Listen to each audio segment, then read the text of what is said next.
So guys I welcome all of you on my channel हमारा झारखंड। और आज का हमारा भी जो लेक्चर है, आज का हमारा लेक्चर अपना जो हम सीरीज चला रहे थे इंडियन जीएस का, जैसा कि मैंने बोला था कि 3 सीरीज चलेगा, तो हम एक इंडियन जीएस का चला रहे थे।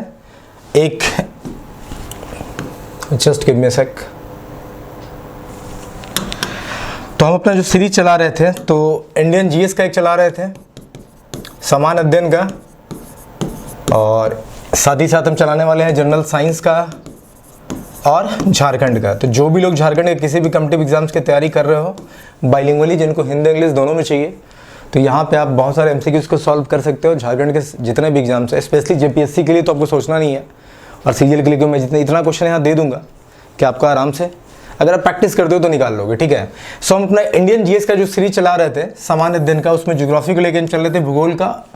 उसमें मैंने 3 लाइव सीरीज पहले दिया था, एक रिकॉर्डेड दिया है, और आज का भी जो आपका सेशन है ये 5वां सीरीज़ है। तो आई होप आप लोग आज ही पेपर पेन लेके बैठना, और जो भी मैं पॉइंट्स देने वाला हूँ आप सारे को नोट डाउन करो। बहुत सारे क्वेश्चंस हम लोग देख लेंगे और इस तरह से आपका जो ज्योग्राफी का पोर्शन है वो निकल जाएगा।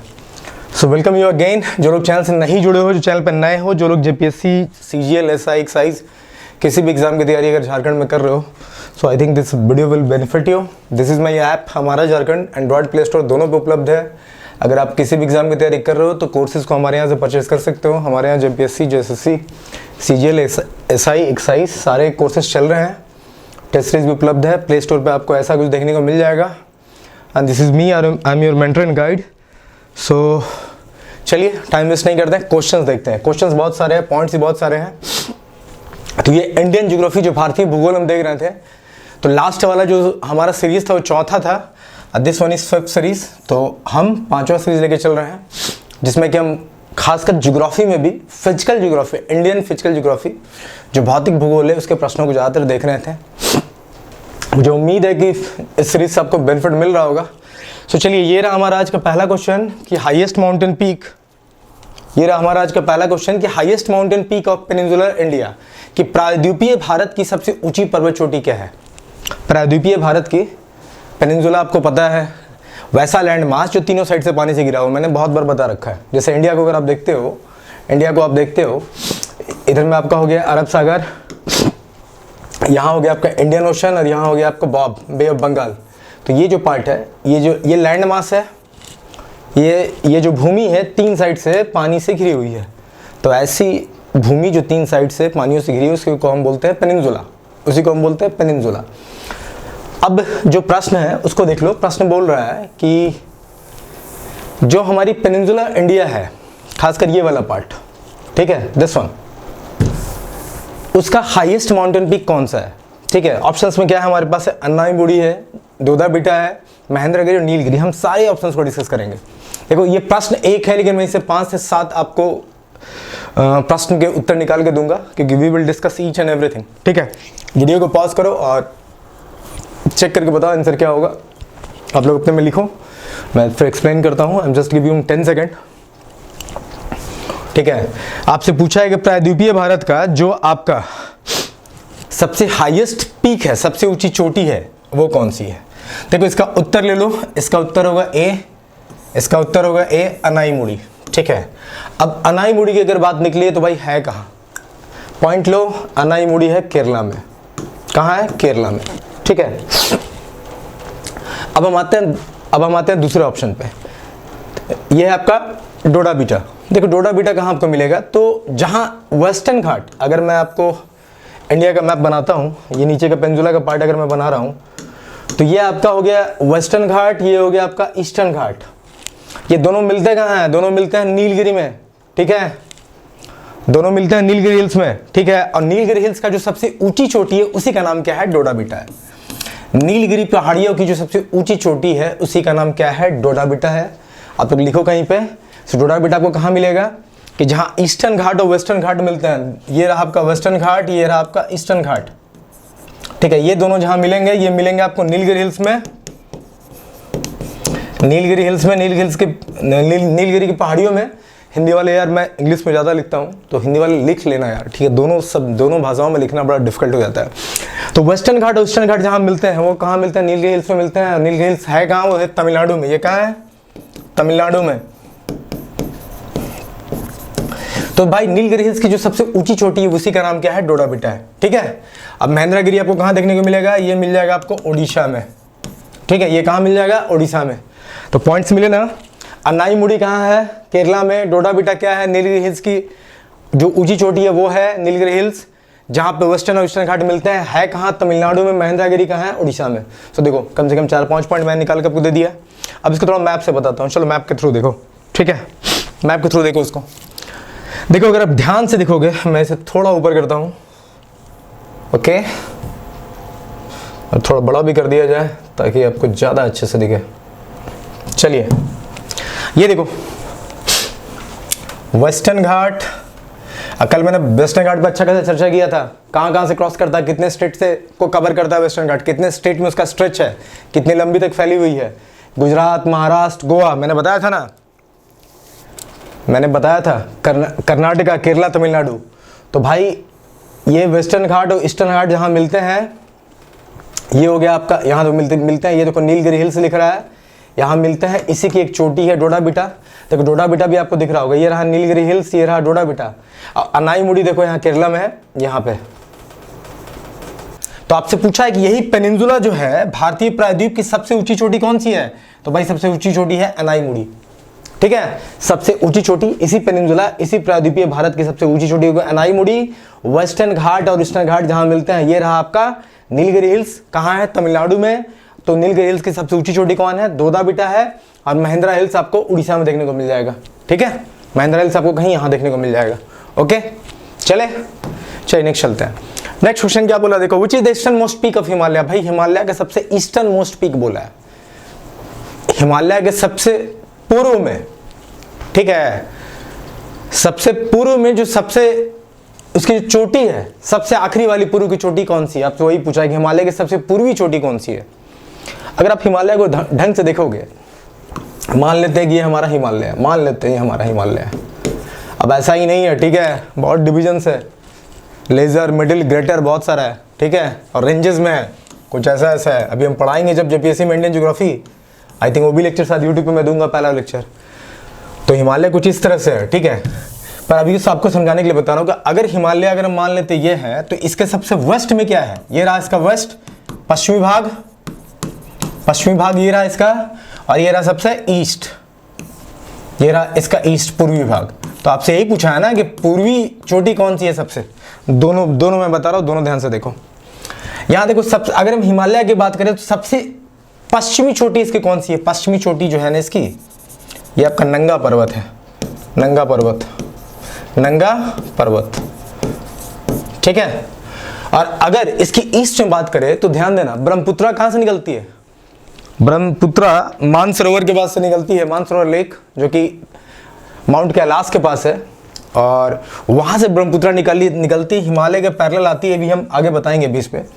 और ये नामचा बरवा के पास आके ना आंध्र प्रदेश में घुस जाती है, एक साउथ वेस्ट टर्न लेके नामचा बरवा। तो यहाँ पे जो ईस्टर्न मोस्ट पार्ट में जो इसका पूर्वी में जो पीक है उसका नाम क्या है, नामचा बरवा। क्या नाम है, नामचा बरवा। हिंदी में लिख दूं क्या, नामचा बरवा।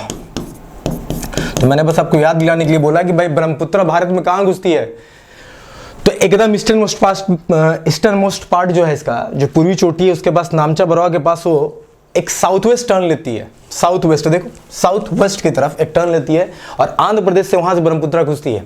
इसके पहले वो तिब्बत में फ्लो करती है, चाइना में फ्लो करती है, जहां उसका नाम सांगपो है, यारलंग क्या है, जैंगबेक है। ठीक है, तो उसको भी हम डिस्कस करने वाले हैं। फिलहाल इसको समझ लो कि देखो हिमालय का जो वेस्टर्न मोस्ट पीक है उसका नाम है नंगा पर्वत, जो पश्चिमी चोटी है, और जो पूर्वी चोटी है जो ईस्टर्न मोस्ट पीक है उसका नाम है नामचा बरवा। उत्तर में देखो क्या है, Namcha Barwa. A is the correct answer, A is the correct answer. ठीक है, किसी को नोट करना है तो इसको नोट कर लो। ठीक है, अब हम बाकी भी देखते हैं ऑप्शंस को। बाकी ऑप्शन में क्या है कि अन्नपूर्णा की बात कर रहा है, कंचनजंगा, माउंट एवरेस्ट की बात कर रहा है। माउंट एवरेस्ट आपको पता है विश्व की सबसे ऊंची चोटी कौन है, माउंट एवरेस्ट है। विश्व की सबसे ऊंची चोटी कौन है, तो माउंट एवरेस्ट है। तो अन्नपूर्णा कहाँ है, अन्नपूर्णा आपको देखने को मिलेगा नेपाल में। कंचनजंगा आपको देखने को मिलेगा सिक्किम में। कहाँ मिलेगा, सिक्किम में। माउंट एवरेस्ट भी कहाँ देखने को मिलेगा आपको, नेपाल में। माउंट एवरेस्ट के बारे में पॉइंट लो, ये वर्ल्ड की सबसे हाईएस्ट पीक है, वर्ल्ड्स हाईएस्ट पीक, सबसे ऊंची चोटी। लिख लो कहीं, सबसे ऊंची चोटी, यही सब पॉइंट बनता है। कितना इसका हाइट है? 8848 मीटर, 8848 मीटर है। कहाँ? नेपाल में। तो माउंट एवरेस्ट और अन्नपूर्णा आपको दोनों कहाँ देखने को मिल जाएगा? नेपाल में मिल जाएगा। कंचनजंगा आपको मिल जाएगा सिक्किम में, जो कि भारत का पार्ट है। भारत की सबसे ऊंची चोटी कौन है? कंचनजंगा है। अब इस पर भी डिस्कशन हम करेंगे। तो अभी माउंट एवरेस्ट की बात करें तो वर्ल्ड्स हाईएस्ट पीक, सबसे ऊंची चोटी विश्व की, 884 मीटर इसकी हाइट है। ठीक है, और बता दिया मैंने अन्नपूर्णा कहाँ आपका? नेपाल में। ये भी बता दिया। नामचा बरवा मैंने बता दिया है। ब्रह्मपुत्र नामचा बरवा से टर्न लेकर ना भारत में प्रवेश करती है आंध्र प्रदेश, अरुणाचल प्रदेश के पास से। ठीक है, ओके, चलिए नेक्स्ट चलते हैं। अच्छा, किसी को लिखना है तो लिख लो यार, किसी को लिखना है तो लिख लो। ठीक है, चलो नेक्स्ट क्वेश्चन देखते हैं। वैसे मैंने देखो मैप भी लगा रखा था, मैं आपको मैप में दिखाता हूँ। मैंने क्या बोला? देखो अन्नपूर्णा, यहाँ देखना, मैंने बोला अन्नपूर्णा कहाँ? नेपाल में। माउंट एवरेस्ट कहाँ? नेपाल में। दोनों को दिखाता हूँ। देखो, ये रहा अन्नपूर्णा, ये रहा अपना नेपाल, ये रहा अपना नेपाल वाला हिस्सा। देख लो, ये रहा नेपाल का हिस्सा। इसी में आप देखो, यहाँ पे आपको मिल जा रहा अन्नपूर्णा, ये है लिखा हुआ है। ये रहा अपना कंचनजंगा, यही देखो यहाँ पे है। ठीक है, तो ये दोनों नेपाल का हिस्सा है। अगर मैं आपको, सॉरी, माउंट एवरेस्ट, कंचनजंगा यहाँ सिक्किम के पास है। ये देखो, ये सिक्किम का पार्ट है, ये सिक्किम हो जा रहा है ना, ये सिक्किम का पार्ट है। तो कंचनजंगा आपका सिक्किम में है और माउंट एवरेस्ट आपका देखो यहाँ है, ये नेपाल का पार्ट है, ये नेपाल का पार्ट है। और अन्नपूर्णा भी आपका नेपाल का पार्ट है। ठीक है, ओके। और ये देखो यहाँ रहा आपका नामचा बरवा। इसको दिखाता हूँ, पहले ध्यान से देखना। मैं थोड़ा इसको रब करता हूँ, फिर आपको दिखाता हूँ। देखो, ये रहा आपका तिब्बत या चाइना, ये रहा आपका तिब्बत, ये रहा चाइना आपका। तो भाई तिब्बत भी तो चाइना प्रोविंस में ही लोग काउंट करता है। तो कहीं आपका ब्रह्मपुत्र ऐसे निकलती है, ऐसे जाती है और नामचा बरवा से, ये देखो, ये रहा हमारा अरुणाचल प्रदेश, ये रहा हमारा अरुणाचल प्रदेश। और ब्रह्मपुत्र नामचा बरवा के पास जाके एक साउथ वेस्ट टर्न ले लेती है, ऐसे ऐसे घुसती है। ठीक है, ऐसे घुसती है। ये आपका क्या है? ये आपका ब्रह्मपुत्र है, ब्रह्मपुत्र है, ये ब्रह्मपुत्र रिवर है। यहाँ पे इसको नहीं बोलते हैं ब्रह्मपुत्र को, यहाँ पे ब्रह्मपुत्र नहीं बोलते हैं। तिब्बत में इसको सांगपो बोलते हैं। क्या बोलते हैं? सांगपो बोलते हैं। ठीक है, तो मैंने अब दिखा दिया आपको मैप में जो जो था। चलते हुए हम आगे बढ़ते हैं। ठीक है, चलिए अब तीसरा क्या है? तीसरा देखते हैं। ये बोल रहा है कि Nag Tibba and Mahabharat mountain range are included in. बोल रहा है कि नाग टिब्बा और महाभारत माउंटेन रेंज, ये जो पर्वत की श्रृंखला है, नाग टिब्बा और महाभारत पर्वत की श्रृंखला, ये आपको कहाँ देखने को मिलती है? किसमें शामिल है? क्रॉस हिमालय में, ग्रेटर हिमालय में, लेजर हिमालय में और डाउनवर्ड हिमालय में। देखो, ये सीधा याद रखो, नाग टिब्बा और महाभारत माउंटेन रेंज, ये जो है लेजर हिमालय का पार्ट है। लेजर हिमालय को ही कहेंगे आप, देखना, मिडिल हिमालय भी बोलते हैं, मिडिल हिमालय भी बोलते हैं, और इसे हिमाचल भी बोलते हैं। क्या बोलते हो? हिमाचल। ओके, तो इसका सही उत्तर क्या हो जाएगा? C is the correct answer. चलिए नेक्स्ट देखते हैं। अब बोला अनाईमुड़ी पीक कहाँ लोकेटेड है? देखो, मैंने बताया था अनाईमुड़ी कहाँ है? केरला में है, बताया था। ठीक है, अब ऑप्शन में देखते हैं, सह्याद्री, ईस्टर्न घाट, नीलगिरी माउंटेन रेंज और पलानी रेंज। अभी हम बहुत चीज़ डिस्कस कर देंगे। अगर आप लोग इसके पहले वाले लेक्चर्स को सुनते आ रहे हो तो मैंने कितनी बार नीलगिरी का, डोडेबिटा का, वेस्टर्न ईस्टर्न घाट कहाँ मिलता है, इन सब चीज़ों का जिक्र करा था। अभी मैंने थोड़ी देर पहले बताया कि अनाईमुड़ी है कहाँ? केरला में है। अनाईमुड़ी कहाँ है? केरला में है। अब देखो, इसका उत्तर हम खुद ही निकालते हैं, ध्यान से देखना, तो मैप देख के ही समझ में आ जाएगा। देखो, वेस्टर्न घाट ये रहा, ईस्टर्न घाट ये रहा, अनाईमुड़ी इधर है, तो भाई ईस्टर्न घाट पे तो होगा नहीं, तो उत्तर काट दो। ईस्टर्न घाट पे तो है नहीं कहीं। आपको मैंने बताया कि अनाईमुड़ी यहाँ पे है, ये वेस्टर्न घाट वाला पार्ट है। वेस्टर्न घाट का दूसरा नाम मैंने कल क्या बताया था? मैंने बताया था वेस्टर्न घाट को ही आप सह्याद्री बोलते हो। क्या बोलते हो? सह्याद्री बोलते हो। देखो, ईस्टर्न घाट तो होगा नहीं, अनाईमुड़ी कहाँ लोकेटेड? नीलगिरी पे तो है नहीं। ठीक है, पलानी रेंज में मैं आपको दिखाने वाला हूँ। तो वेस्टर्न घाट पे है, अनाईमुड़ी केरला में है। तो अनाईमुड़ी एक तो केरला में है, वेस्टर्न घाट पे है। इसी वेस्टर्न घाट का दूसरा नाम क्या है? सह्याद्री है। क्या है?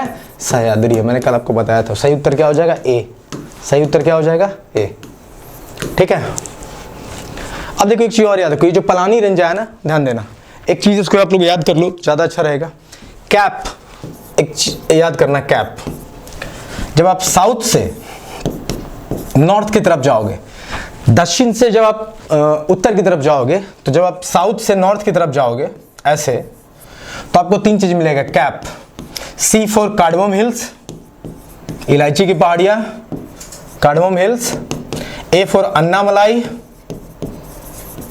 और P for Palani, Palani hills या रेंज। देखो ये याद कर लो, बहुत बार पूछता है कि साउथ से नॉर्थ की तरफ बढ़ेंगे, कैप याद रखना, हमको पहले कार्डमम मिलेगा, फिर अन्नामलाई मिलेगा और फिर पलानी हिल्स मिलेगा। ठीक है, ये एक एक्स्ट्रा आप लोग लिख लो कहीं पे, इसको लिखो, कैप इंपॉर्टेंट है, लिखो ये इंपॉर्टेंट है। जब आप साउथ से नॉर्थ की तरफ बढ़ते हो, नीचे से ऊपर की तरफ जब जाते हो इंडिया के मैप में, तो आपको पहले कार्डमम मिलेगा, इलायची की पहाड़ियाँ, फिर अन्नामलाई की पहाड़ियाँ, फिर पलानी, ये मिलेगा आपको। अगर आप मैप में भी देखोगे तो मैं आपको दिखाता हूँ। देखो देखो यहाँ पे, इसको थोड़ा ऊपर करता हूँ, ध्यान से देखना। देखो ये रहा आपका कार्डमम हिल्स, ठीक है, ये रहा आपका अन्नामलाई हिल्स, ठीक है, और ये ठीक इसके ऊपर थोड़ा सा ये आपको मिल जाएगा पलानी हिल्स। ये आपका पलानी है, ये आपका अन्नामलाई है और ये है क्या है, कार्डमम हिल्स है। तो जब आप साउथ से नॉर्थ की तरफ जाओगे तो CAP, इसको आप याद रखना, तीनों आपको याद हो जाएगा। ठीक है, तीनों आपको याद हो जाएगा। चलते हैं आगे नेक्स्ट क्वेश्चन पे। चलो क्वेश्चन 5वां देखते हैं। ये बोला कि the national highway 1D connects Leh to Kashmir valley through the फिर इन द ब्लैंक्स पास। कि भाई जो नेशनल हाईवे 1D है वो लेह को कश्मीर वैली से जोड़ता है, किस पास के थ्रू जोड़ता है, ठीक है, किस दर्रे के थ्रू इसको जोड़ता है, आपसे दिया हुआ है खैबर, जोजिला, नथुल्ला और काराकोरम। तो किस पास के थ्रू जोड़ता है भाई, उत्तर ले लो पहले, फिर डिस्कशन करते हैं। जोजिला पास, सही उत्तर क्या होगा, जोजिला पास। ठीक है, चलो मैं आपको मैप में दिखाता हूं जोजिला पहले, फिर समझ में आएगा आपको। देखो ये रहा लेह और ये रहा आपका श्रीनगर, या कश्मीर का जो पार्ट है, मतलब कश्मीर के आसपास का पार्ट है। तो और ये जो है ना आपका दिस इज, यही जो है आपका ना, यही आपका जोजिला पास है। और यहाँ पे आपको एक जोजिला टनल भी देखने को मिलेगा, जोजिला टनल, ठीक है। तो यही जो आपका है, दिस इज जोजिला पास है, टनल जो बोल लो, जो कि लेह को, ठीक है, जोड़ता है श्रीनगर या कश्मीर से। ठीक है, एक चीज और ध्यान दो यहाँ पे, अगर आप जोजिला पास को देख रहे हो ना, तो इसके नॉर्थ में क्या है, इसके नॉर्थ में क्या है, इसके नॉर्थ में है काराकोरम रेंज। क्या है, इधर है काराकोरम रेंज, काराकोरम रेंज, काराकोरम की पहाड़ियां। ठीक है, और ठीक इसके साइड में साउथ से इसको कौन बाउंड किया है, तो इसको बाउंड किया है जास्कर रेंज। कौन बाउंड किया है, जास्कर रेंज। ये दोनों लिख लो। ठीक है, कि जोजिला पास के नॉर्थ में क्या है, काराकोरम रेंज, और it is bounded by south in, it is bounded in south by Zanskar range. ठीक है, तो आपको साउथ में जास्कर रेंज मिलेगा, नॉर्थ में इसके काराकोरम रेंज मिलेगा। ओके, पहले इसको लिख लो। ठीक है, और अगर एक चीज जानना चाहते हो जान लो, ये जो जोजिला पास है किस डिवीजन में आता है, द्रास सब डिवीजन में आता है। द्रास आपने नाम सुना होगा, ये द्रास सब डिवीजन का हिस्सा है, द्रास सब डिवीजन का हिस्सा है। ठीक है, द्रास आप लोग बहुत बार न्यूज में सुने भी होंगे। चलिए अपना छठा क्वेश्चन देखिए। छठा क्या बोला है कि which is the highest peak in India. आपसे पूछ क्या रहा है, भारत की सबसे ऊंची चोटी पूछ रही है। ध्यान देना, अगर क्वेश्चन सही से नहीं पढ़ोगे तो फिर आंसर गलत कर बैठोगे। ये पूछा है कि भारत की सबसे ऊंची चोटी कौन सी है, भारत की। अब देखो भारत की सबसे ऊंची चोटी कौन सी है, अगर आपको ऐसे जो पता विश्व की सबसे ऊंची चोटी कौन सी है, एक बार हम सबको रिकॉल कराते हैं, ध्यान देना। ठीक है, क्वेश्चन को थोड़ा सा हम छोटा करते हैं और आपको बहुत इंफॉर्मेशन देते हैं, ध्यान देना। अगर आपसे पीछे पूछे कि विश्व की सबसे ऊंची चोटी कौन सी है, विश्व की सबसे ऊंची चोटी, सबसे ऊंची चोटी, तो आप लिखोगे क्या, माउंट एवरेस्ट, माउंट एवरेस्ट। ठीक है, कहां है भाई, ये नेपाल में है। ऊंचाई कितनी है, 8848 मीटर। ठीक है, अब दूसरी जो सबसे ऊंची चोटी है कौन है, K2, जिसको आप बोलते हो गॉडविन ऑस्टिन। क्या बोलते हो आप, गॉडविन ऑस्टिन। ये काराकोरम रेंज की हाईएस्ट चोटी है। कौन सी रेंज की, ये काराकोरम रेंज की, काराकोरम रेंज की हाईएस्ट पीक है। ठीक है, इसकी ऊंचाई कितनी है, इसकी ऊंचाई है 8611 मीटर। याद रखो जो मैं बता रहा हूं। और ये कहां आपको देखने को मिलेगा, ये आपका बाल्टिस्तान, जो गिलगिट बाल्टिस्तान है ना, जो आपका गिलगिट बाल्टिस्तान वाला इलाका है और जिलजियांग प्रोविंस जो चाइना का है, आपको ये इस क्षेत्र में देखने को मिल जाएगा। तो भाई विश्व का पूछे तो माउंट एवरेस्ट नेपाल 8848 मीटर याद रखना है। अगर आपको K2 गॉडविन ऑस्टिन की बात करें तो 8611 मीटर। काराकोरम रेंज की हाईएस्ट चोटी है ये। कौन से क्षेत्र में मिलेगा आपको देखने को, तो बाल्टिस्तान और जिलजियांग प्रोविंस चाइना का, इसके बीच में आपको देखने को मिल जाएगा। लेकिन आपसे पूछा भारत की सबसे ऊंची चोटी है कंचनजंगा। कौन है?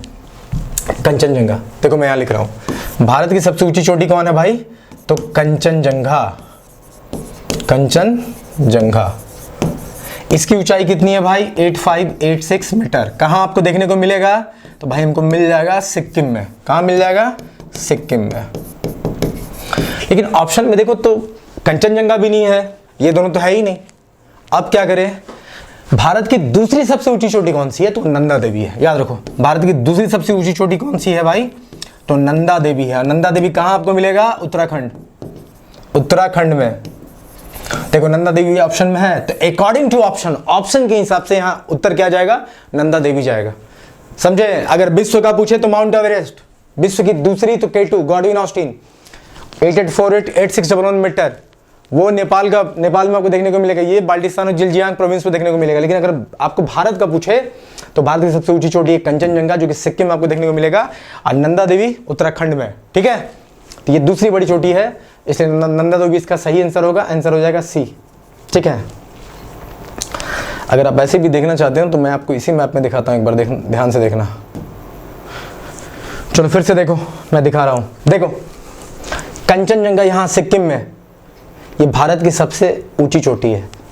ठीक है, भारत की सबसे ऊंची चोटी है। और फिर ये नंदा देवी देखो यहाँ पे उत्तराखंड में, ये दूसरी सबसे ऊंची चोटी है, ये याद रखना। ठीक है, बाकी मैंने आपको बता ही दिया है। यहाँ मैंने आपको मैप में भी दे दिया है, आप देख सकते हो।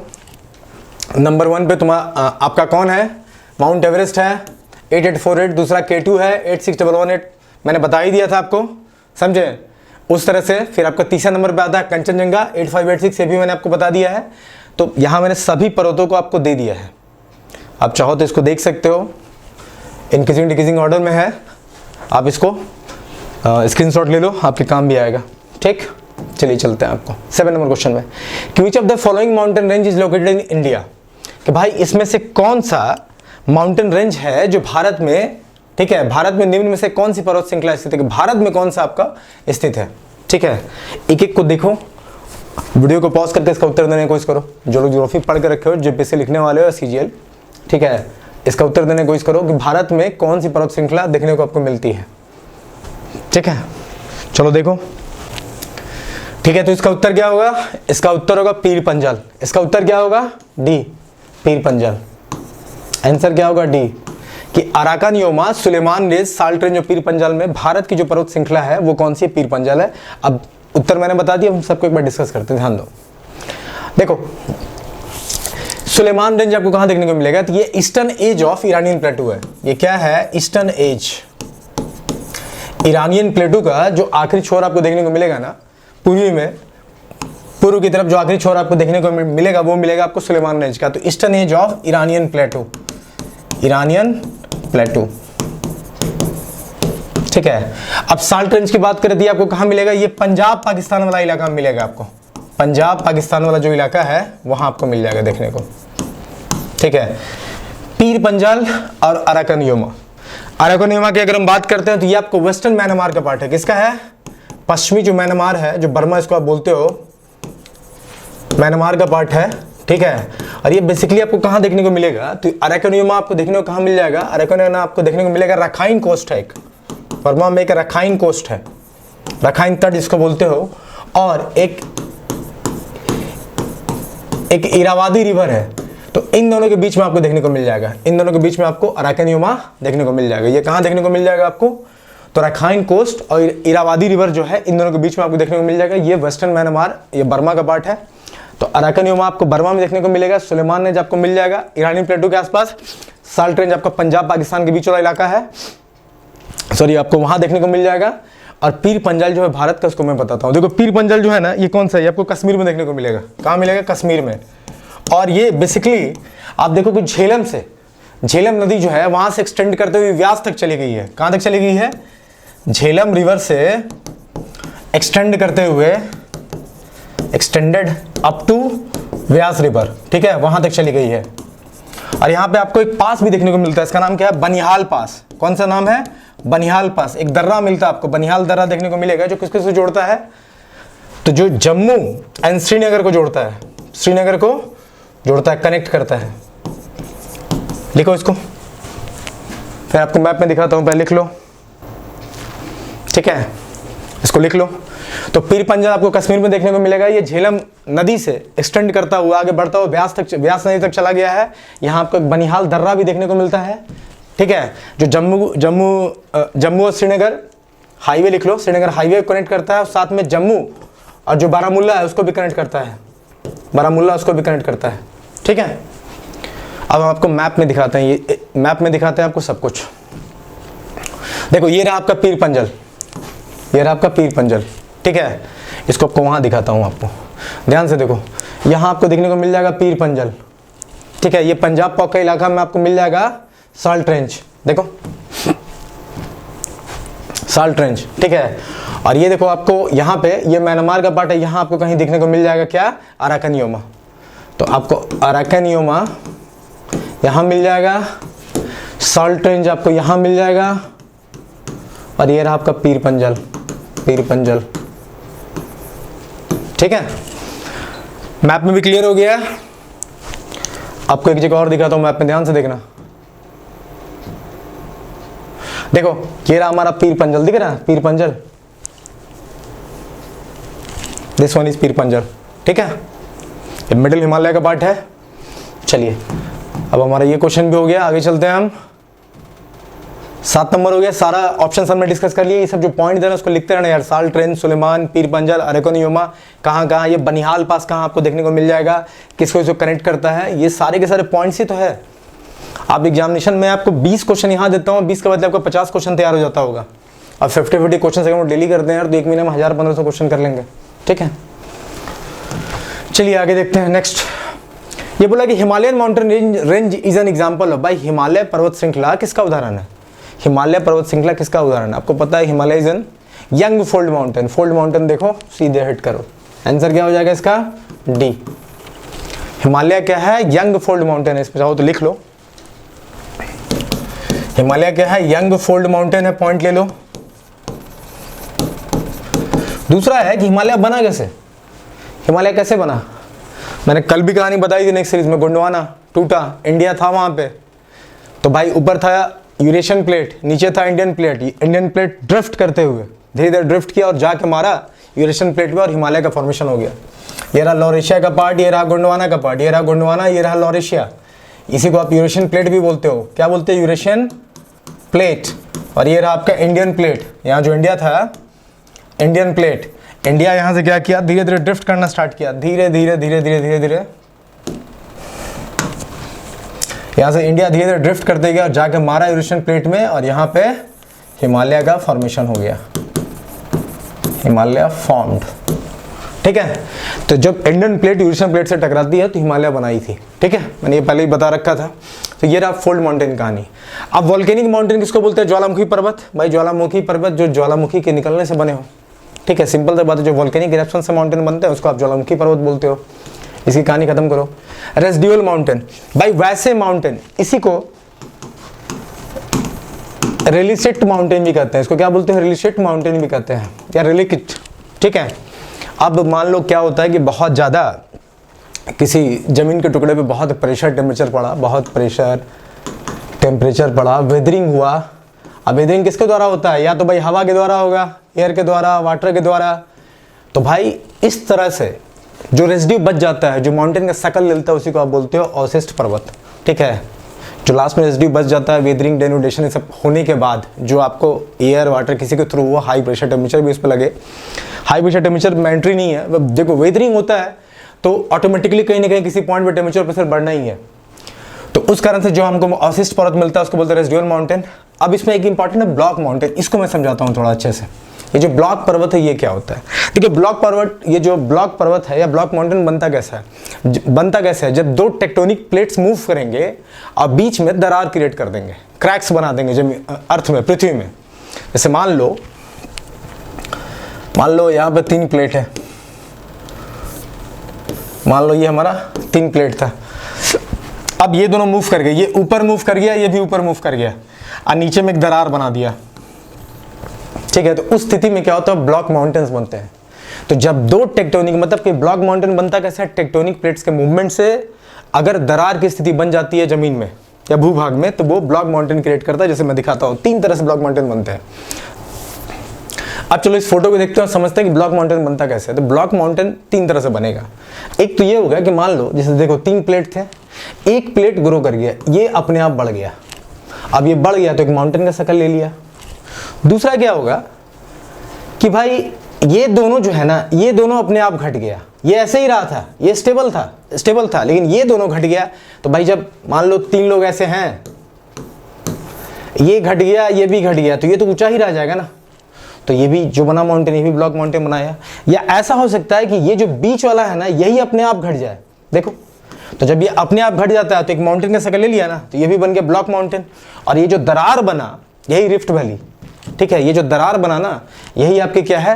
दरार घाटी इसको आप बोलते हो, तो रिफ्ट वैली बनाता है। आपको पता हो कि नर्मदा जो है ना, जो विंध्या और सतपुड़ा रेंज के बीच में बहती है, ये आपको विंध्या रेंज हुआ और ये रहा सतपुड़ा रेंज, और बीच में कौन नदी बहती है? तो नर्मदा जो है ना, एक रिफ्ट वैली बनाती है। क्या बनाती है? रिफ्ट वैली बनाती है, दर्रा की घाटी बनाती है, ठीक है। या क्या उसको बोलते हो? रिफ्ट वैली को हिंदी में एक बार देख लेना।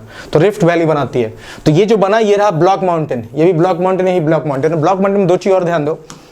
ब्लॉक माउंटेन में ये जो ऊंचा पार्ट होता है ना, ये जो ऊंचा पार्ट है, इसको आप बोलते हो हॉस्ट। क्या बोलते हो? हॉस्ट। और ये जो पार्ट होता है नीचा पार्ट, उसको आप बोलते हो ग्रैबन। क्या बोलते हो? ग्रैबन। वो हॉस्ट है, ये ग्रैबन है, ठीक है। तो हमने ब्लॉक माउंटेन में डिस्कस कर लिया। चलते हैं आगे। चलिए क्वेश्चन नंबर 9 देखते हैं। पहला, Nanda Devi peak is located in which state? Nanda Devi मैंने बताया कहाँ है? उत्तराखंड में। मैंने बताया था अभी जस्ट। नंदा देवी कहाँ है? उत्तराखंड में। आंसर क्या हो जाएगा? बी। मैप में देखना चाहते हो देख लो। देखो, ये रहा नेपाल, ये रहा उत्तराखंड, ठीक है। ये रहा नंदा देवी। कहाँ है नंदा देवी? उत्तराखंड में, ठीक है। चलिए ये क्वेश्चन नंबर 10 करो इसको, 9 था वो। अब बोले the northern part of west coast in India is known as. भाई भारत में पश्चिमी तट के उत्तरी भाग को क्या बोलते हैं? पश्चिमी तट के उत्तरी भाग को भारत में क्या बोलते हैं? ठीक है, उसको बोलते हैं उत्तर लो कोंकण कोस्ट। क्या होगा? कोंकण कोस्ट। ए मैं आपको दिखाता हूं सारा का सारा। देखो इंडिया में अगर आप कोस्टल बेल्ट को देखने जाओ तो आपको क्या क्या देखने को मिलता है, ध्यान दो। मैप के थ्रू चलते हैं। चलो देखो, ये रहा हमारा ईस्टर्न कोस्ट, पूर्वी तट, ये रहा हमारा ईस्टर्न कोस्ट, और ये हमारा वेस्टर्न कोस्ट। अगर आप ईस्टर्न और वेस्टर्न कोस्ट को देखोगे तो पहले हमारा जो क्वेश्चन पूछा था वो पूछा क्या था? ये पूछा था कि भारत में पश्चिमी तट के उत्तरी भाग को, पश्चिमी तट के उत्तरी भाग को क्या बोलते हैं? ध्यान देना, पश्चिमी तट उत्तरी भाग। इधर चलो, यहां देखो, ये रहा हमारा पश्चिमी तट और ये रहा हमारा उत्तरी भाग। पश्चिमी तट का उत्तरी भाग को क्या बोलेंगे? कोंकण कोस्ट बोलेंगे, ठीक है। आप पश्चिमी तट के दक्षिणी भाग को क्या बोलेंगे? मलाबार कोस्ट बोलेंगे। वैसे ही आप जब ईस्टर्न कोस्ट, पूर्वी तट पे आते हो ना, देखो पूर्वी तट को में आपको मिलेगा उत्कल कोस्ट, आंध्रा कोस्ट और कोरोमंडल कोस्ट। तो ईस्टर्न कोस्ट जो डिवाइड हुआ है वो डिवाइड हुआ है उत्कल कोस्ट में, आंध्रा कोस्ट में और कोरोमंडल कोस्ट में। जो पूर्वी तट है उसको आप उत्कल का तट, आंध्रा तट और कोरोमंडल तट बोलते हो, लेकिन जो आपका पश्चिमी तट है वो आपका कोंकण और मालाबार तट है, ठीक है। तो इस तरह से आप देख सकते हो। तो हमसे पूछा था कि भाई पश्चिमी तट का जो सबसे उत्तरी भाग है वो कौन सा है? तो कोंकण है। अब इसमें देखो 2 शब्द आपको देखने को मिला होगा। इसको बोलते हैं कोस्ट लाइन ऑफ सबमर्जेंस, इसको बोलते हैं कोस्ट लाइन ऑफ इमरजेंस। अब भाई किस कोस्ट को सबमर्जेंस कोस्ट बोलेंगे और किस कोस्ट को इमरजेंट कोस्ट बोलेंगे, ये मैं आपको बताता हूं। किस कोस्ट को सबमर्जेंट कोस्ट बोलेंगे और किस कोस्ट को इमरजेंट कोस्ट बोलेंगे? Submergent coast. ये सब आप जो पढ़ोगे ना जैसे टर्म आता जाएगा। अगर आपको मैं यहाँ बता रहा हूँ ना, आप अगर ध्यान से सुन लेते हो तो फिर आपको कभी भी जब डिटेल स्टडी करते हो आपको दिक्कत नहीं होगा। तो सबमर्जेंट कोस्ट और एक है इमरजेंट कोस्ट। सबमर्जेंट मतलब डूबा हुआ। अगर कोई ऐसा जगह है जहां जमीन जो है वो डूब गई है समुद्र में, ठीक है। जैसे आप ले लो, मान लो ये आपका जमीन का पार्ट है जो समुद्र में डूब गया है। जमीन का पार्ट मतलब क्या है कि मान लो समुद्र ये है और जमीन जो है आपका, जमीन का कुछ हिस्सा समुद्र में डूबा हुआ है, उसके बाद वो कोस्ट बनाया है। तो जहां पे आपको समुद्र ऊंचा रहेगा, ठीक है, किससे, जमीन की भूमि से, वो बनाएगा सबमर्जेंट कोस्ट। और यहाँ क्या होता है कि यहाँ समुद्र जो होता है ना, मान लो जमीन ऐसा हो, समुद्र यहाँ पे हो, ठीक है, यहाँ देखो ना, यहाँ समुद्र ऊपर है और जमीन ऐसे हो, तो भाई जहां पे आपका जमीन डूबा हुआ रहेगा समुद्र की तरफ, वो आपका सबमर्जेंट कोस्ट बनाएगा। और जहां पे जमीन जो उठा हुआ रहेगा समुद्र के ऊपर से, ठीक है, मतलब समुद्र जो रहेगा, मान लो ये मेरा जमीन का टुकड़ा और समुद्र ऐसा है कहीं, ठीक है, ये थोड़ा ऐसा है, उस स्थिति में क्या बनाएगा, इमर्जेंट कोस्ट बनाएगा। तो यहाँ पे ध्यान दो, ये देखो, ये है इमर्जेंट कोस्ट, ये है सबमर्जेंट कोस्ट, ठीक है, मतलब यहाँ जो समुद्र है सबमर्ज्ड है, ठीक है, तो यहाँ जो जमीन का टुकड़ा है वो समुद्र के अंदर थोड़ा घुसा हुआ है और यहाँ पे ये उठा हुआ है, ठीक है, तो यहाँ भूभाग हल्का घुसा हुआ है, यहाँ भूभाग हल्का निकला हुआ, तो यही सबमर्जेंट और इमर्जेंट कोस्ट है, ठीक है। चलिए क्वेश्चन में 11 देखते हैं। अब बोल रहा है कि the pilgrims of Kailash Mansarovar have to pass through which pass to enter into Tibet. बोला जो कैलाश मानसरोवर के तीर्थ यात्री हैं उनको तिब्बत में प्रवेश करने के लिए किस दर्रे से गुजरना पड़ता है। अगर तिब्बत में प्रवेश करना है तो किस दर्रे से गुजरना पड़ेगा, ठीक है। ऑप्शन में क्या क्या है, खारदुंगला है, रोहतांग है, लिपुलेख है और नाथुल्ला है। एक बार ध्यान से देखो इसको, मैं भी डिस्कस करता हूँ, ठीक है। खारदुंगला है, रोहतांग है, लिपुलेख है और क्या क्या है आपका, नाथुल्ला है। देखो इसको कौन सा होगा, चलो इसको डिस्कस करूं, ठीक है। तो देखो इसका सही उत्तर क्या होगा, पहले उत्तर ले लो, लिपुलेख पास। अगर किसी भी कैलाश मानसरोवर के तीर्थ यात्री को अगर तिब्बत में घुसना है भारत से, तो किस दर्रे के थ्रू घुसना होगा, तो लिपुलेख दर्रे से घुसना होगा। उसका सही उत्तर क्या होगा, सी, ठीक है। अब डिस्कशन करते हैं, ध्यान देना। देखो पहला आया खरदुंगला पास। खरदुंगला क्या है, तो एक माउंटेन पास है, एक पहाड़ी दर्रा है। ये पहले क्या है, एक माउंटेन पास है। कहाँ आपको देखने को मिलेगा, ये आपको लेह और लद्दाख वाले रीजन में मिल जाएगा, देखने को लद्दाख वाले रीजन में देखने को मिल जाएगा। और ये गेटवे है, किसके लिए, एक गेटवे ग्रुप में काम करता है, gateway of Shyok and Nubra valley, Shyok and Nubra valley, ठीक है, हो गया। अब हम रोहतांग की अगर बात करते हैं तो रोहतांग, ठीक है, पहले लिपुलेख की बात करते हैं। लिपुलेख है कहाँ, लिपुलेख आपका कहाँ है, उत्तराखंड में है, मैं इसको दिखाने वाला हूँ। नाथुल्ला पास, इसका भी हम चर्चा भी करेंगे, क्वेश्चन ना है, पर फिर मैं आपको बताता हूँ। ये आपका सिक्किम, तिब्बत और चाइना जो प्रोविंस है ना, इसका कनेक्टिंग लिंक है, मतलब सिक्किम तिब्बत चाइना प्रोविंस से कनेक्ट करने का ये कनेक्टिंग लिंक है। तो नाथुल्ला दर्रा कब यूज करते हैं हम, जब सिक्किम मतलब भारत से चाइना या तिब्बत प्रोविंस में आप प्रवेश करते हो, तो नाथुल्ला उसका कनेक्टिंग लिंक है, ठीक है। चलो लिखो, इसका पॉइंट लिखो। अच्छा रोहतांग छूट गया ना, रोहतांग के बारे में लिख लो कि रावी, व्यास, सतलज, ये सब यहाँ से ओरिजिनेट होते हैं। सतलज, ये सब जो नदियाँ हैं यहाँ से निकलती हैं, ओरिजिनेट फ्रॉम हियर। रावी, व्यास, सतलज, ये सब नदियाँ जो है रोहतांग के पास से निकलती हैं, ठीक है। खरदुंगला पास एक माउंटेन पास है जो लेह लद्दाख में देखने को मिलेगा। ये एक गेटवे है किस के बीच में, श्योक और नुब्रा वैली के बीच में। लिपुलेख कहाँ है, उत्तराखंड में। नाथुल्ला सिक्किम, तिब्बत और चाइना प्रोविंस को ज्वाइन करती है, कनेक्टिंग लिंक है। और रोहतांग से आपको रावी, व्यास, सतलज ये सब नदियाँ जो है निकलती हैं, ठीक है। चलो क्वेश्चन नंबर 12 देखो। अच्छा पहले इसको दिखाता हूं। देखो लिपुलेख देख रहे हो ना, उत्तराखंड मैंने बताया था, ये उत्तराखंड है, ये नेपाल का पोर्शन यहाँ लिखा हुआ है, तो यहाँ पे आपको लिपुलेख है, ठीक है। चलिए अब 12 बोला पूछो तो फॉलोइंग पासेस लाई इन सतलज वैली। अब सतलज वैली में कौन सा पास लाई करता है, सतलज घाटी में निम्नलिखित में से कौन सा पास है, बताओ सतलज वैली में कौन सा पास है, सतलज वैली में कौन सा पास है, उत्तर लो इसका, 5 सेकंड टाइम दे दूं, एक बार सोचो, वीडियो को पॉज करो, सोचो। नाथुल्ला मैंने बता ही दिया है, ठीक है। तो ये बोल रहा है कि सतलज वैली, सतलज घाटी में निम्नलिखित में से कौन सा पास है, देखो उसका उत्तर क्या होगा, ठीक है। तो देखो सतलज घाटी में कौन सा पास है, तो ये सिपकिल्ला है, उत्तर ले लो पहले, ये कौन सा पास है, सही उत्तर क्या हो जाएगा, इसका आंसर हो जाएगा सी। अब हम बाकी को डिस्कस करते हैं।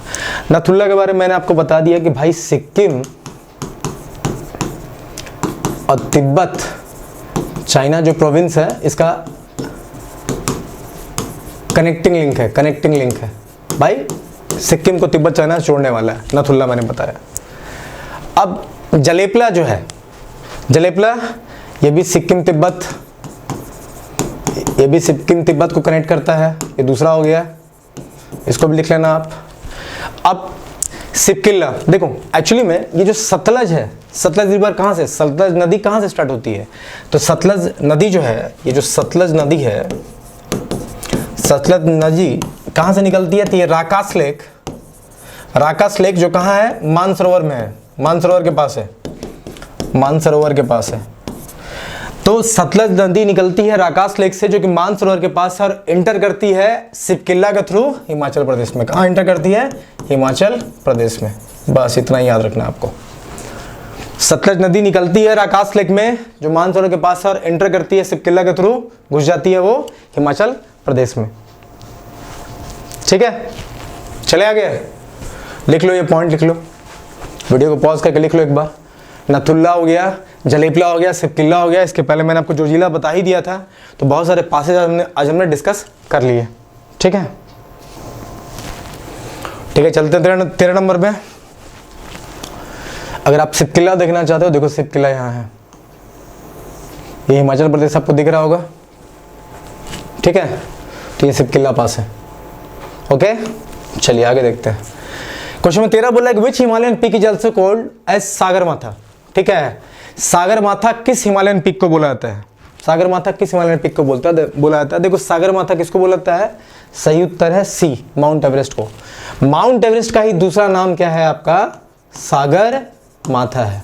और सागरमाथा बोलते कहाँ है इसको? इसको सागरमाथा बोलते हैं आप नेपाल में। ठीक है, कहाँ बोलते हो आप? नेपाल में। अब चाइना में क्या बोलते हैं इसको? तो चाइना में इसको बोलते हैं, चाइना में इसी को माउंट एवरेस्ट क्या बोलते हैं? चोमोलोंगमा, चोमोलोंगमा।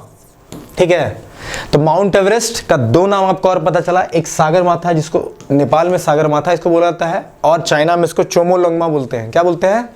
चोमोलोंगमा, लिख लेना, चोमोलोंगमा। ठीक है, सही उत्तर क्या होगा? सी, माउंट एवरेस्ट। सही उत्तर क्या होगा? सी, माउंट एवरेस्ट। ओके,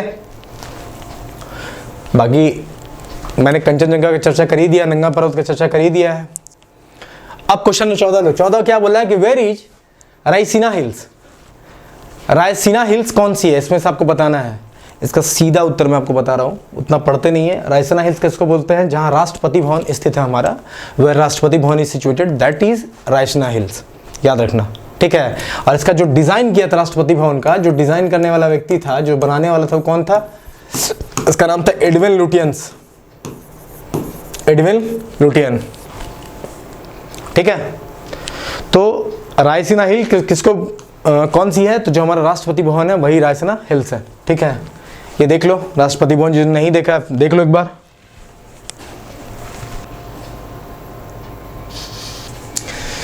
चलिए क्वेश्चन 15 देखते हैं। 15 क्या बोला देखते हैं कि the part of Himalaya lying between Sutlej and Kali river. कि भाई हिमालय का सतलज और काली नदियों के बीच में जो स्थित हिमालय है, उस हिस्से का नाम क्या है? कि सतलज नदी और काली नदी के बीच में जो हिमालय स्थित है हमारा, उस हिमालय के पार्ट का नाम क्या है? ठीक है, चलो मैं आपको एक डायग्राम देता हूँ, ध्यान देना, उसके बाद आप उत्तर खुद ब खुद बता दोगे। ठीक है, और याद भी कर लेना है।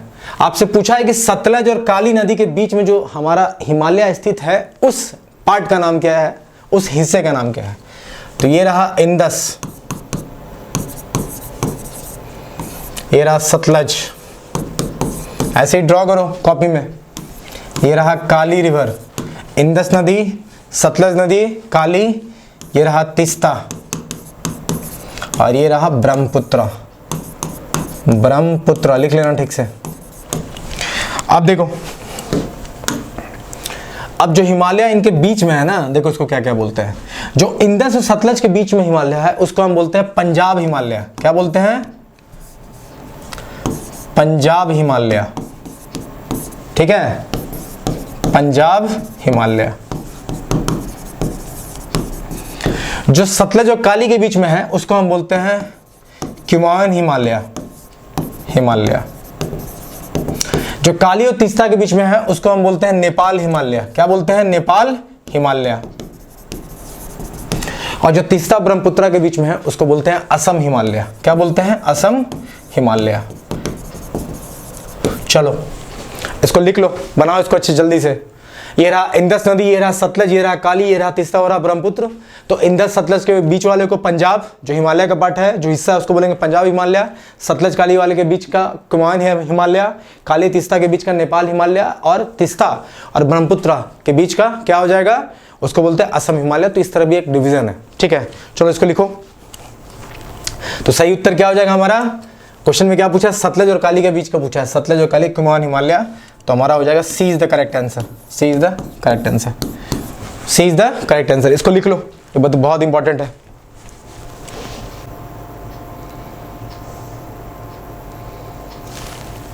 ठीक है, चलें नेक्स्ट क्वेश्चन पे चलते हैं। देख लो यहाँ मैंने दिखाई दिया जो मैंने बताया। देखो ये हिमालय है, इंदस यहाँ, सतलज यहाँ, इंदस सतलज, ये रहा काली नदी, ये रहा तीस्ता, और यहाँ से नामचा बरवा से मुड़ेगा ब्रह्मपुत्र, यहाँ से मुड़ जाएगा ब्रह्मपुत्र। तो भाई इन दोनों के बीच का पंजाब हिमालय, इन दोनों के बीच का कुमाऊं हिमालय, इंदस सतलज पंजाब, सतलज काली कुमाऊं, काली तीस्ता नेपाल, और तीस्ता ब्रह्मपुत्र असम हिमालय।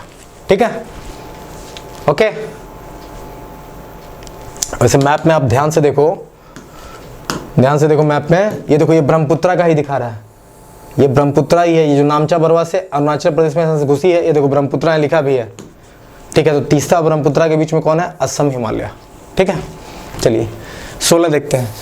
क्वेश्चन में 16 देखते हैं। 16 बोलता है कि Nathula is a place where India China border trade has been resumed after 44 year, located on the Indian border in. बोला कि नथुला जो है, जो पास है आपका, जहाँ से इंडिया चाइना के बीच में बहुत सारे व्यापार होते हैं, जिसका रास्ता 44 साल के बाद अब खोल दिया गया है, जिससे इंडिया और चाइना आपस में व्यापार कर सकता है, काफ़ी व्यापार होता है। वो पूछ रहा है कहाँ पे है। सही उत्तर क्या हो जाएगा इसका, सिक्किम में है। कहाँ है, आंसर क्या हो जाएगा, सिक्किम में है। अब एक पॉइंट दे रहा हूँ, ध्यान से सुन के लिख लेना, ठीक है। तो पहले ये समझ लो नथुला पास है कहाँ भाई, तो ये आपका सिक्किम में है, ठीक है। अब जो पॉइंट दे रहा हूँ उसको ध्यान से देख के लिख लेना। देखो भारत और चाइना के बीच में 3 पासेस के थ्रू हम कनेक्ट करते हैं। अगर आपको भारत से चाइना में घुसना है ना, तो 3 जगह से आप प्रवेश कर सकते हो, ठीक है। एक तो आप नथुला से कर सकते हो, नथुला पास, एक आपका सिपकिल्ला पास से कर सकते हो, और एक आप लिपुलेख पास से कर सकते हो, लिपुलेख पास से, ठीक है। एक आप लिपुलेख पास से कर सकते हो। तो इसको लिख लो कि अगर आपको भारत, मतलब अगर आपको इंडिया से आपको चाइना में प्रवेश करना है, चाइना में अगर आपको प्रवेश करना है, तो 3 जगह से आप प्रवेश कर सकते हो, नथुला पास, सिपकिल्ला पास और लिपुलेख पास से, ठीक है। अब अगर आप तीनों को देखोगे तो मैंने बता दिया नथुला है कहाँ, तो ये आपका सिक्किम में, सिपकिल्ला कहाँ है, ये हिमाचल प्रदेश में है, और लिपुलेख मैंने बताया था ये कहाँ है, उत्तराखंड में है। उत्तराखंड में मैंने इसके पहले लिपुलेख की बात करी कि जो कैलाश मानसरोवर के तीर्थयात्री जो तिब्बत में प्रवेश करते हैं, कहाँ से प्रवेश करते हैं, उत्तराखंड के लिपुलेख पास से प्रवेश करते हैं। तो ये आपका 3 हो गया, नथुला सिक्किम, सिपकिल्ला हिमाचल प्रदेश, और लिपुलेख उत्तराखंड, ठीक है। देख लो आप, ये रहा आपका नथुला, यहाँ देखो ये सिक्किम का पार्ट है, ये रहा नेपाल, ये रहा हमारा नेपाल, और ये रहा हमारा भूटान, और ये रहा हमारा सिक्किम। यहीं पे आपको देखने को मिल रहा है, दिस इज नथुला पास, ठीक है। दिख रहा है ठीक से, आई होप दिख ही रहा होगा। चलते हैं नेक्स्ट क्वेश्चन पे। आप देखो 17, ये बोला कि saddle peak is the highest peak of Andaman and Nicobar island is located इन। बोला सैडल पीक कहाँ पे स्थित है। मैंने पहला या दूसरा जो ज्योग्राफी का सीरीज कराया है एमसीक्यू का, उसमें मैंने सैडल पीक की बहुत विस्तार से चर्चा करी है। साथ ही मैंने डंकन पैसेज बताया, 10 डिग्री चैनल बताया है। जो नहीं वीडियो को देखो वहाँ मैंने बहुत कुछ अलग से बता रखा है। अभी हम इसको भी डिस्कशन करेंगे, ठीक है। कि सैडल पीक जो है ना, ये आपका highest peak of Andaman and Nicobar island है। वो कहाँ लोकेटेड है, अंडमान और निकोबार द्वीप समूह में सबसे ऊंची चोटी जो सैडल पीक है, ठीक है, वो कहाँ स्थित है। वीडियो को पॉज करो, मैंने श्रृंखला में पढ़ा है, उस सीरीज में बताया है, ठीक है। कॉपी पे लिखो और साथ में 2 चीज और लिखना, डंकन पैसेज के बारे में भी लिखो, किसके इसके बीच में है, और 10 डिग्री चैनल के बारे में भी लिखो। देखो याद कितना है, लिखो, फिर इसको हम डिस्कस करते हैं, ठीक है। तो सैडल पीक जो है कहाँ पे स्थित है, तो ये नॉर्थ अंडमान में स्थित है। कहाँ स्थित है, नॉर्थ अंडमान में। आंसर मिला, अब मैं बता रहा हूं। सैडल पीक जो अंडमान निकोबार समूह की सबसे ऊंची चोटी है, वो कहाँ है, नॉर्थ अंडमान में है। अब देखो डंकन पैसेज कहाँ है, डंकन पैसेज कहाँ है? तो डंकन पैसेज आपका लिटिल अंडमान और साउथ अंडमान, या इसी को आप ग्रेट अंडमान ही बोलते हो, इन दोनों के बीच में आपको क्या देखने को मिलेगा? यहां आपको देखने को मिल जाएगा डंकन पैसेज। क्या मिलेगा आपको? Duncan passage. और 10 डिग्री चैनल क्या है? तो भाई 10 डिग्री चैनल जो है ना वो अंडमान को निकोबार से अलग करती है, निकोबार से अलग करती है। लिख लो, 10 डिग्री चैनल कहाँ आपको मिलेगा? अंडमान और निकोबार के बीच में देखने को मिलेगा। और डंकन पास आपको लिटिल अंडमान को साउथ अंडमान से अलग करती है। ठीक है, ठीक है। तो डंकन पैसेज आपको मिल जाएगा लिटिल और साउथ अंडमान के बीच में, और 10 डिग्री चैनल आपको अंडमान और निकोबार के बीच में देखने को मिल जाएगा। या ऐसा आप बोल सकते हो कि उसको अलग करती है, पूरी तरह से अलग नहीं करती, बीच में आपको देखने को मिलेगा। ठीक है। और सैडल पीक है कहाँ? तो नॉर्थ अंडमान में है, उत्तरी अंडमान में है। ठीक है, चले आगे, लिख लो डंकन पैसेज 10 डिग्री चैनल हो गया, सैडल पीक भी हो ही गया। चलो अब बोलते हैं कि बैडलैंड टोपोग्राफी जो कैरेक्टरिस्टिक ऑफ बैडलैंड जो स्थलाकृति है वो उसकी विशेषता क्या है? ऑप्शन में दिया Chambal valley, coastal area, Sundarban delta, gulf of Kutch. अगर आप यहाँ उत्तर भी दे दिया गया है, चलो कोई दिक्कत नहीं है। तो बैडलैंड टोपोग्राफी की विशेषता आपको चंबल घाटी में देखने को मिलेगी। अब ऐसा क्या है चंबल घाटी में? अब बैडलैंड टोपोग्राफी है क्या? बैडलैंड नाम से क्या प्रतीत हो रहा है? इसमें एक चीज समझो, मैं बस बहुत सिंपल वे में बता रहा हूँ। जब वाटर का वर्टिकल इरोजन आपको देखने को मिल जाए, वाटर का मान लो ये जमीन का टुकड़ा है, अब पानी ऐसे बहे जा रहा है, जमीन का टुकड़ा है, पानी ऐसे बहे जा रहा है और धीरे धीरे इरोजन इसमें इसको मिट्टी को झाड़ झाड़ के हटाया जा रहा है। तो जहां आपको वर्टिकल इरोजन देखने को मिल जाए, वर्टिकल इरोजन एक तरह से कह लो, वहां आपको बैडलैंड टोपोग्राफी देखने को मिलेगी। इसका और अगर विशेषता देखें तो इसमें देखो फाइन ग्रेन टेक्सचर आपको देखने को मिलेगा, ग्रेन टेक्सचर। ठीक है, इसके अलावा आपको यहाँ रेवाइंस देखने को मिलेगा, रीजेस देखने को मिलेगा। ठीक है, इसके अलावा बोलो तो डाइसेक्टेड लैंड फीचर देखने को मिलेगा, बटा हुआ भूमि का जो टुकड़ा होता है वैसा देखने को मिलेगा, डाइसेक्टेड लैंड फीचर देखने को मिलेगा। लगभग पानी जब बहुत डीप कट करता है ना, जब बहुत डीप कट बनाता है तो उस स्थिति में डीप कैनियंस बनाता है या रीजेस बनाता है स्टेप वाइज, उस स्थिति में आपको बैडलैंड टोपोग्राफी देखने को मिल जाएगा। ठीक है, जैसे आप उदाहरण पे देख लो, देखो देख रहे हो, मतलब मिट्टी का टुकड़ा झाड़ झाड़ के इस तरह का, इसको आप कहो तो अर्थ पिलर भी देखने को मिलेगा। जैसे आपने रवाइंस लिखा है ना, रवाइंस रीजेस, अर्थ पिलर भी कर लो। ठीक है, तो बैडलैंड की स्थलाकृति कब बनती है? जब मिट्टी जो है ना वर्टिकल इरोजन करता है।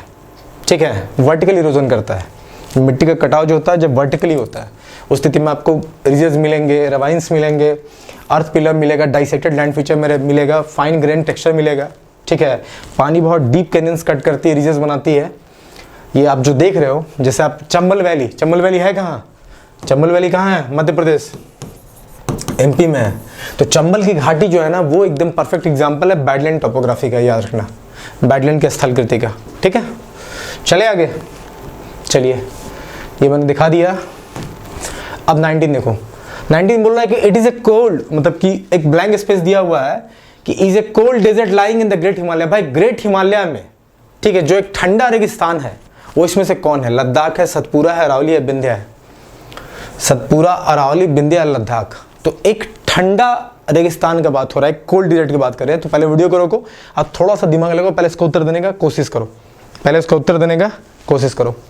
ठीक है, अब बहुत लोग मुझे लगता है, उम्मीद है दे भी दिया होगा। देखो लद्दाख जो होगा ना, यहाँ पे सही ऑप्शन होगा कि Ladakh is a cold desert lying in the great Himalaya. Ladakh एक ठंडा रेगिस्तान है जो ग्रेट हिमालय का पार्ट है। ठीक है, तो सही उत्तर क्या हो जाएगा? आंसर इसका हो जाएगा ए, लद्दाख। अब बाकी को डिस्कस करते हैं। देखो आपको पता है, मैंने बताया था कि विंध्या और सतपुड़ा, विंध्या रेंज और सतपुड़ा रेंज के बीच में कौन बहती है? नर्मदा जो है रिफ्ट वैली बनाती है, रिफ्ट वैली बनाती है। ठीक है, इन दोनों के बीच में नर्मदा बनाती है। अब अरावली के लिए क्या बोलते हो? अरावली जैसे हिमालय यंग फोल्ड माउंटेन है, वैसे अरावली जो है ना ओल्ड फोल्ड माउंटेन है। क्या है? ओल्ड फोल्ड माउंटेन है। जैसे हिमालय यंग फोल्ड माउंटेन है, वैसे Aravalli is an old fold mountain, और इसका जो हाईएस्ट पीक है उसको बोलते हैं गुरु शिखर। और अरावली का जो हाईएस्ट पीक है, जो सबसे ऊंची चोटी है, जो सबसे ऊंची चोटी है, उसको हम क्या बोलते हैं? उसका नाम है गुरु शिखर। गुरु शिखर। ओके, कहाँ देखने को आपको मिलेगा? राजस्थान में। कहाँ देखने को मिल जाएगा ये? अरावली राजस्थान में। राजस्थान में लिखो, सारे पॉइंट्स को लिखो, फिर नेक्स्ट देखता हूँ। लद्दाख एक कोल्ड डेजर्ट है, ठीक है, ग्रेट हिमालय में पड़ता है, सतपुड़ा और बिंदा के बीच में नर्मदा रिफ्ट वैली बनाती है, और अरावली एक ओल्ड फोल्ड माउंटेन है, इसका जो हाईएस्ट पीक है उसका नाम है गुरु शिखर। कहाँ देखने को मिलेगा? राजस्थान में। ओके, तो चलिए आज हम अपना लास्ट क्वेश्चन पे चलते हैं। वैसे देख सकते हो, देखो, cold desert of India Ladakh, cold desert, याद रखना। अगर अभी तक नहीं पता था कि एक ठंडा रेगिस्तान है तो आज जान लो। अब इसको देखते हैं कि the northern plain of India has been formed by the interplay of the three major river system, namely Indus, Ganga and what. कि भारत के जो उत्तरी मैदान है उसका निर्माण तीन मुख्य नदियों के द्वारा हुआ है। एक तो है सिंधु, तीन नदियों का जो आपका प्रणाली तंत्र उससे हुआ है, एक सिंधु नदी का प्रणाली तंत्र, एक गंगा नदी का प्रणाली तंत्र, और एक कौन होगा भाई? ब्रह्मपुत्र है। सीधा उत्तर लो, ब्रह्मपुत्र है। आंसर क्या हो जाएगा? ए। अब थोड़ा सा डिस्कशन बाकी सब पे कर लेते हैं, ठीक है। देखो कृष्णा पे आते हैं, ब्रह्मपुत्र पे भी और डिस्कशन करेंगे, पहले कृष्णा पे चलते हैं। देखो कृष्णा क्या है? ये साउथ इंडिया की दूसरी बड़ी नदी है, दक्षिणी भारत का दूसरा बड़ा नदी है। South India second largest river. कोई दिक्कत? अब कावेरी, अच्छा ये निकलता कहाँ? ये महाबलेश्वर प्लेटू से निकलता है। ये कहाँ से निकलता है? Originate from Mahabaleshwar प्लेटू। महाबलेश्वर, ये सब मैंने डिस्कस करा है। महाबलेश्वर का पठार से निकलता है और कहाँ गिर जाता है भाई? बॉब में, बे ऑफ बंगाल में। ओके, लिखो। अब चलो हम कावेरी को देख लेते हैं। कावेरी की बात करें तो कावेरी एक पेरिनियल रिवर है। पेरिनियल कहने का मतलब वैसा नदी जिसमें साल भर पानी बहते रहता है, साल भर पानी प्रेजेंट होता है, पेरिनियल रिवर उसको बोलते हैं, कभी नहीं सूखता है। पेरिनियल रिवर कहने का मतलब जो जिसमें पानी कभी ना सूखे। तो कावेरी क्या है? कावेरी एक पेरिनियल रिवर है। पेरिनियल रिवर है। कहाँ से निकलती है? ये ब्रह्मगिरी रेंज से निकलती है। कहाँ से निकलती है? ब्रह्मगिरी रेंज से। ब्रह्मगिरी रेंज से निकलती है, ठीक है। तो कृष्णा साउथ इंडिया की सबसे दक्षिण भारत की दूसरी सबसे बड़ी नदी कहाँ से निकलती है? महाबलेश्वर के पठार से निकलती है और गिर जाती है बे ऑफ बंगाल में। और हम फिर बात करें तो कावेरी की। कावेरी एक पेरिनियल रिवर है जो कहाँ से निकलती है? ब्रह्मपुत्र रेंज से निकलती है। कहाँ है ब्रह्मपुत्र रेंज? कहाँ है ये? तो भाई ये कर्नाटका में है। कहाँ है ये? कर्नाटका में है। कर्नाटका में है, ठीक है। अब महानदी कहाँ से निकलती है? छत्तीसगढ़ से। कहाँ से निकलती है महानदी? छत्तीसगढ़ से पहुंच जाती है उसके बाद उड़ीसा में। और यहीं पे आपको जो मल्टीपर्पस रिवर वैली प्रोजेक्ट है, हीराकुड प्रोजेक्ट, आपको यहीं देखने को मिलेगा। जो multipurpose river valley project, MRVP जिसको आप बोलते हो, बहुउद्देशीय परियोजना, ठीक है। तो ये जो हीराकुंड है, हीराकुंड आपको इसी नदी पे देखने को मिलेगा। जो हीराकुंड जो आपको मल्टीपर्पस रिवर वैली प्रोजेक्ट है, हीराकुंड जो प्रोजेक्ट है वो आपको यहीं देखने को मिलेगा। किस पे? महानदी पे। महानदी निकलती है छत्तीसगढ़ से और घुस जाती है उड़ीसा में, ठीक है। तो भाई कृष्णा दूसरी बड़ी नदी निकलती है महाबलेश्वर प्लेटू से, फिर गिर जाती है बे ऑफ बंगाल में। कावेरी निकलती है ब्रह्मगिरी रेंज से जो कर्नाटका में है, और एक पेरिनियल रिवर है। महानदी छत्तीसगढ़ से उड़ीसा, बता ही दिए। यहाँ पे हीराकुड बात है। अब थोड़ा सा चर्चा ब्रह्मपुत्र का भी करता है, ठीक है। पहले इसको लिख लो, फिर थोड़ा चर्चा ब्रह्मपुत्र का भी कर देते हैं, ठीक है। तो चलो थोड़ा सा चर्चा कर देते हैं, कुछ स्लाइड्स हैं। चलो देखो ब्रह्मपुत्र को थोड़ा समझते हैं। देखो ब्रह्मपुत्र निकलता कहाँ से? ब्रह्मपुत्र निकलता है एक ग्लेशियर, इसका नाम है चमयंगडुंग ग्लेशियर जो है यहां से निकलती है। ये है कहाँ? ये मानसरोवर लेक के पास है। मानसरोवर लेक के पास है, मानसरोवर झील के पास है, ठीक है। और ये कहाँ है? ये माउंट कैलाश के पास है। ये कहाँ है? माउंट कैलाश के पास है। देखो माउंट कैलाश से थोड़ी दूरी मानसरोवर झील है, वहां पे एक चमयंगडुंग जो है ग्लेशियर है, वहीं से निकलता है ब्रह्मपुत्र। अब ब्रह्मपुत्र जब निकलता है ना, तो पहले तिब्बत में बहता है। कहाँ बहता है? पहले तिब्बत में बहता है। तिब्बत में इसका नाम क्या है? इसका नाम है तिब्बत में, देखो मैं सबको नाम भी अलग अलग लिखता हूँ पहले, चलो पहले मैं बताता हूँ। तिब्बत से निकलता है, चाइना में बहता है, फिर नामचा बरवा से एक टर्न लेता है। कहाँ से लेता है? नामचा बरवा से। नामचा बरवा मैंने बताया था, नामचा बरवा से ये टर्न लेता है, एक साउथवर्ड टर्न लेता है, अरुणाचल प्रदेश में घुस जाता है। कहाँ? इंडिया में। और फिर वहां जाता है बांग्लादेश में, बांग्लादेश में, और वहां से गिर जाता है बे ऑफ बंगाल में, बे ऑफ बंगाल में फाइनली गिर जाता है। तो अगर आप ध्यान से देखोगे, ठीक है, अगर आप ध्यान से देखोगे तो ये जो ब्रह्मपुत्र है ये ट्रांस बाउंड्री रिवर है। क्या है? ये ट्रांस बाउंड्री रिवर है। Brahmaputra is a trans boundary river. Trans boundary river किसको बोलते हैं? जो बहुत सारी देशों से, ट्रांस बाउंड्री रिवर जो बहुत सारे देशों से होकर गुजरती है। ऐसी नदियां जो बहुत सारे देशों से गुजरती है। तो कहाँ से होकर गुजरती है? Tibet, China, India, Bangladesh. अब इसका अलग अलग हर जगह नाम है, ठीक है। तो तिब्बत में इसको बोलते हैं सांगपो, चाइना में इसको बोलते हैं यारलुंग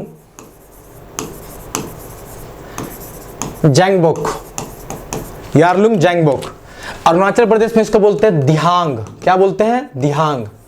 अरुणाचल प्रदेश के बाद ये असम में भी घुसता है। कहां घुसता है? असम में भी घुसता है। इसको भी लिख लो कहीं, असम में। असम में इसको बोलते हैं हम ब्रह्मपुत्र। क्या बोलते हैं? ब्रह्मपुत्र। ध्यान देना, असम में इसको क्या बोलते हैं हम? इसको बोलते हैं ब्रह्मपुत्र। यहां पे इसका और एक नाम है लुइट रिवर भी इसको यहां बोलते हैं, पर ये बहुत यहाँ के जो नेटिव ट्राइब्स हैं ना वो लोग बोलते हैं, आप लोग छोड़ दो, ये नहीं मिला कहीं। तिब्बत में सांगपो, चाइना में यारलुंग जैंगबैक, अरुणाचल प्रदेश में इसे दिहांग बोलते हैं, असम में इसे ब्रह्मपुत्र बोलते हैं, ठीक है। बाद में जब बांग्लादेश में घुस जाता है तो इसको जमुना बोलते हैं। क्या बोलते हैं? जमुना बोलते हैं बांग्लादेश में। ध्यान देना, जब ये बांग्लादेश में घुसता है ना तो ये आ रही है ब्रह्मपुत्र बी, इधर से आती है पद्मा, इधर से आती है पद्मा, जिसको कि आप गंगा ही बोलते हो। ब्रह्मपुत्र पद्मा मिले, ये दोनों आगे बढ़ते हैं, इधर से आपको आती है मेघना, और ये तीनों मिलकर फिर फाइनली गिर जाते हैं बे ऑफ बंगाल में, बंगाल की खाड़ी में गिर जाते हैं। और यही गंगा ब्रह्मपुत्र मिलके बहुत बड़ा डेल्टा बनाते हैं। इसका नाम क्या है? सुंदरबन डेल्टा। तो यही गंगा ब्रह्मपुत्र जो है दोनों मिलकर क्या बनाते हैं? सुंदरबन डेल्टा बनाते हैं। सुंदरबन डेल्टा बनाते हैं, डेल्टा बनाते हैं। ओके, तो भाई फिर से एक बार रिवाइज करा रहा हूँ। ब्रह्मपुत्र एक ट्रांस बाउंड्री रिवर है जो बहुत सारे देशों से बहती है। वैसे कहा जाता है कि विश्व में ये 5वीं बड़ी नदी है और लेंथ के हिसाब से 15वीं बड़ी है, ठीक है। छोड़ो, उतना नहीं जानना है। ये एक ट्रांस बाउंड्री रिवर है। तिब्बत, चाइना, इंडिया, बांग्लादेश, इन सब देशों से होकर बहती है। चमयंगडुंग जो ग्लेशियर है जो कि मानसरोवर के पास है, जो माउंट कैलाश के पास में, वहां से निकलती है और निकल के तिब्बत में बहते हुए फिर चाइना और बाद में नामचा बरवा से एक साउथ वेस्ट टर्न लेके अरुणाचल प्रदेश में घुसते हुए इंडिया में प्रवेश कर जाती है, बाद में जाती है बांग्लादेश में और फाइनली बे ऑफ बंगाल में गिर जाती है। तो इस यहाँ पे इसका नाम सांगपो या यारलुंग जैंगबैक है।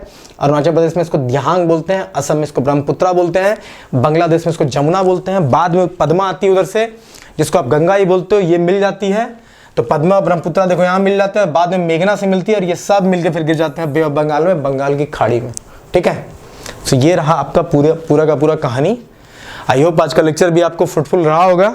जो लोग जेपीएससी की तैयारी कर रहे हो और हमसे अगर पढ़ना है आपको, तो हमारे पास जेपीएससी, हमारे चैनल पे जेपीएससी जेएसएससी सारे कोर्स उपलब्ध है। सो आप जुड़ के अपनी तैयारी को अच्छा कर सकते हो। आई होप आप लोग अच्छे से तैयारी करोगे, क्योंकि मुझे लग रहा है कि शायद अब नोटिफिकेशन आएगा एग्जाम का, ठीक है। और आप लोग टेलीग्राम को ज्वाइन कर लो, टेलीग्राम का लिंक हम नीचे डिस्क्रिप्शन में मिलेगा। वैसे हमारा झारखंड अगर आप टेलीग्राम पे लिखते हो तो वहाँ दिख भी जाएगा। ये सारे के सारे जो भी क्वेश्चन है इसके पीडीएफ वहीं पर अपलोड कर दिए जाएंगे विथ आंसर। आंसर मैंने दे ही रखा है, ठीक है। चलिए फिर मिलते हैं।